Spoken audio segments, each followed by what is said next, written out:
సరే ఇప్పుడున్న జనరేషన్‌లో టీనేజ్ నుండి 40 ఇయర్స్, 35 ఇయర్స్, 30+ ఇయర్స్ వాళ్ళకి గూడా పీసీఓఎస్, పీసీఓడీ సమస్యలనేవి చాలా ఎక్కువైపోయినాయి. ప్రతి 10 మందిలో 7, 8 మందికి పీసీఓడీ, పీసీఓఎస్ ఉంటున్నాయి. అసలు ఆ ప్రాబ్లమ్స్ ఎందుకొస్తున్నాయి మనకి?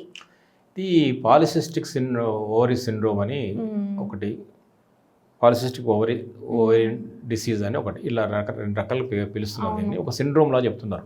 అంటే ఒక పర్టికులర్ రీజన్ కాకుండా గ్రూప్ ఆఫ్ చాలా రీజన్స్ ఉన్నాయని చెప్తున్నారు. అనేక కారణాలు ఉన్నాయి కాబట్టి ఒక సిండ్రోమ్ లాగా చెప్తున్నారు వీళ్ళు. అది ఏంటంటే ఇప్పుడు మన దీనికి ప్రధాన కారణం ఏంటి అనేది మనం ఎందుకు వస్తుంది, ఇది ఈ మధ్య పెరిగింది బాగా. అవును, ఒక 5 ఇయర్స్, ఈ 5 ఇయర్స్ నుండి చాలా కేసెస్, ఇంకా ఒక 5 ఇయర్స్ బిఫోర్ ఏదో 1, 2 ఒక 10 మెంబర్స్లో 1 or 2 మెంబర్స్ ఉండేవాళ్ళు. ఇప్పుడు ఆ 1 or 2 మెంబర్స్ లేరు, 8 మెంబర్స్ ఉంటున్నారు.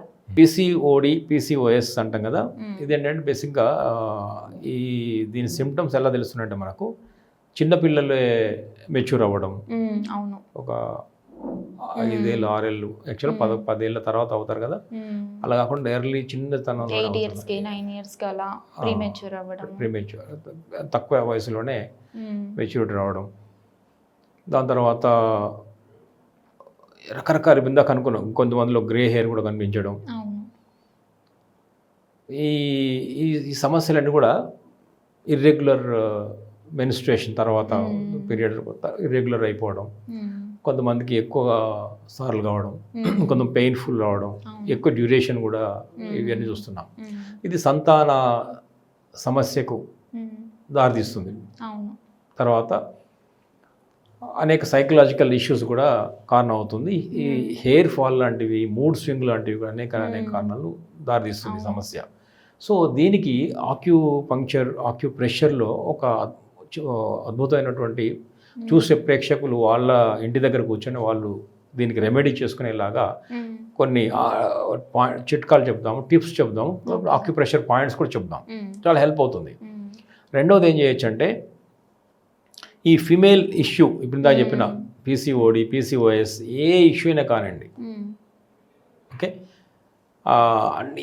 ఈ ఇందాక చెప్పినటువంటి అసలు మెన్స్ట్రుయేషన్ రావడం లేదు, అమెనోరియా అంటాం, లేదా హెవీగా వస్తుంది, పెయిన్ఫుల్గా వస్తుంది, ఇట్లాంటి ఏ ఇష్యూ అయినా కానీ, ఎక్కువ టైం వస్తుంది, హెవీ బ్లీడ్ అవుతుంది, ఇలాంటి ఇబ్బందులు ఏదైనా ఉండనే కాక ఈ పర్టికులర్ పాయింట్ ఫీమేల్కి చాలా చాలా ఒక వరప్రదాయిని, ఒక the best result oriented acupressure point ఉంది. అది ఇప్పుడు చెప్దాం. ఆ పాయింట్ ఏంటంటే, ఇది చూడండి, స్ప్లీన్ మెరిడియన్.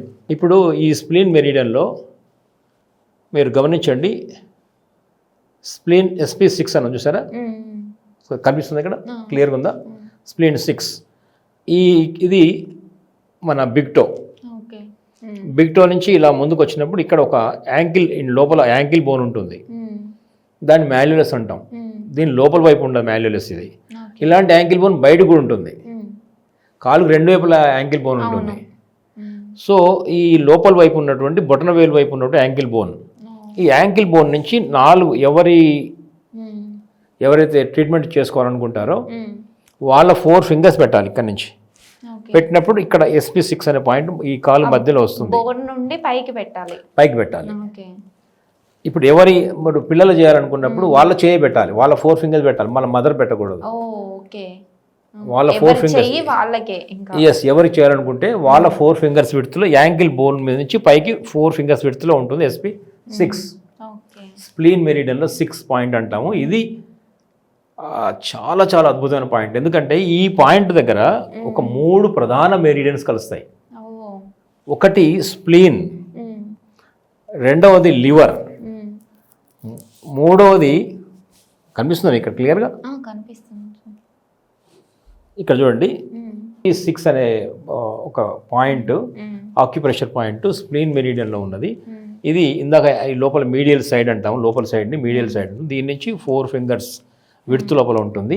ఎవరికి వాళ్ళే 4 ఫింగర్స్ విడ్త్లో ఉంటుంది. పిల్లల కంటే వాళ్ళ 4 చేతులు 4 వేళ్ళ దూరంలో పెట్టాలి, ఇక్కడ నుంచి ఇక్కడ ఇది దొరుకుతుంది. ఇది ఎందుకంత ప్రధానమైనటువంటి అంటే, ఇది ఫిమేల్ ఇష్యూస్కి, ఇందాక చెప్పాం కదా, ఫిమేల్ ఇష్యూ ఏ సమస్య అయినా సరే, రిప్రొడక్టివ్ ఇష్యూస్కి అద్భుతమైనటువంటి పాయింట్ ఇది. ఓకే. ఆ 4 ఫింగర్స్ పెట్టి ఇలా కొంచెం ప్రెస్ చేస్తూ ఇక్కడ నుంచి 4 ఫింగర్స్ పైకి వచ్చినప్పుడు ఒక పాయింట్ వస్తుంది, SP6 అంటాము. దీంట్లో ఎందుకంటే liver, kidney, spleen, liver, kidney, spleen అనే 3 ప్రధానమైనటువంటి ఆర్గాన్ ఛానల్స్ కలుస్తాయి ఇక్కడ. ఓకే. లివర్ చాలా ఇంపార్టెంట్, అవును. స్ప్లీన్ చాలా ఇంపార్టెంట్, కిడ్నీ చాలా ఇంపార్టెంట్. ఎందుకంటే కిడ్నీ అనేది రిప్రొడక్టివ్ ఆర్గాన్కి స్ట్రెంగ్తెన్ చేస్తుంది. లివర్ అనేది మళ్ళీ బ్లడ్ని, మెన్స్ట్రువల్ బ్లడ్ని ఇచ్చేది, దాన్ని కంట్రోల్ చేసేది కూడా లివరే. బ్లడ్ స్టోర్ చేస్తుంది లివర్. ఓకే, అందువల్ల లివర్. స్ప్లీన్ ఏం చేస్తుంది, అది బ్లడ్ ప్రాపర్గా ఆ వెజల్స్లోనే వెళ్ళేలా చేస్తుంది. అంటే వెజల్స్లో అంటే రక్తనాళాల్లోనే వెళ్ళాలి బ్లడ్, బయటికి రాకూడదు. బయటకు వస్తే మళ్ళీ ప్రాబ్లమ్స్ తయారవుతుంది. రక్తనాళాల్లోనే ఉండాలి, బయటకు వస్తే గడ్డగట్టాలి. ఇక్కడ గాయమైంది, బయటకు వచ్చింది బ్లడ్, ఏం కావాలి అప్పుడు? ఫ్లో కాకూడదు, ఆగిపోవాలి. లోపల బ్లడ్ ఉంది, అది లోపల గడ్డగట్టకూడదు, ఫ్లో అవుతూ ఉండాలి. సో ఆ ప్రాసెస్ అంతా చేసేది ఏంటంటే స్ప్లీన్. సో ఇక్కడ మెన్స్ట్రుయేషన్ అనేది కూడా రిలేటెడ్ టు బ్లడ్ ఇష్యూ కదా, వేస్ట్ బ్లడ్ పోతుంది కదా మంత్లీ. సో అందువల్ల స్ప్లీన్ ఇక్కడ ఇన్వాల్వ్ అయ్యింది, లివర్ ఇన్వాల్వ్ అయింది. లివర్ స్టోర్ ద బ్లడ్ అనుకున్నాము. లివర్ కూడా చాలా చాలా ఇంపార్టెంట్ గైనిక్ ఇష్యూస్ లోపల, female fertility, female health issues లోపల లివర్ చాలా చాలా, అసలు మెన్స్ట్రుయేషన్ అంతా కూడా లివర్ కంట్రోల్లో ఉంటుంది. చాలా ఇంపార్టెంట్ లివర్. అందుకనే లివర్ అంటే యాంగర్, ఫ్రస్ట్రేషన్. ఈ పీరియడ్లో, మెన్స్ట్రుయేషన్ పీరియడ్లో జనరల్గా మహిళలకు కొంచెం కోపంగా, ఇరిటేషన్గా, ఫ్రస్ట్రేషన్గా ఉంటారు. ఎందుకు? లివర్ యాంగర్, లివర్ ఆ మూడ్ని క్రియేట్ చేస్తుంది. సో అందుకని లివర్ ఉంది ఇక్కడ, స్ప్లీన్ ఉంది ఇక్కడ, కిడ్నీ అనుకుంటే ఇందాక అనుకున్నాం, కిడ్నీ రిప్రొడక్షన్లో ఎంత ఇంపార్టెంట్ ఆర్గాను. సో ఇవన్నీ కలిసి ఈ SP6 దగ్గర కలుస్తాయి 3. అందులో ఆ పర్టికులర్ పాయింట్ కనుక ఇలా ప్రెషర్ చేయొచ్చు. ఇప్పుడు అలాంటి జిమ్మితోని లేదా పెన్నుతోని ఈ పర్టికులర్ పాయింట్ మెల్ల లైట్గా ఇలా చేయండి. ఒక 60 సార్లు ఇలా నొక్కి వదిలండి, సరిపోతుంది. ఈ పర్టికులర్ పాయింట్ని చేయండి, సింపుల్గా జెంటల్గా చేయండి. ఖచ్చితంగా మీరు ఇందాక PCOD, PCOS, reproductive issues, female health, any related female సంబంధించిన హెల్త్ ఇష్యూ ఉన్నా కూడా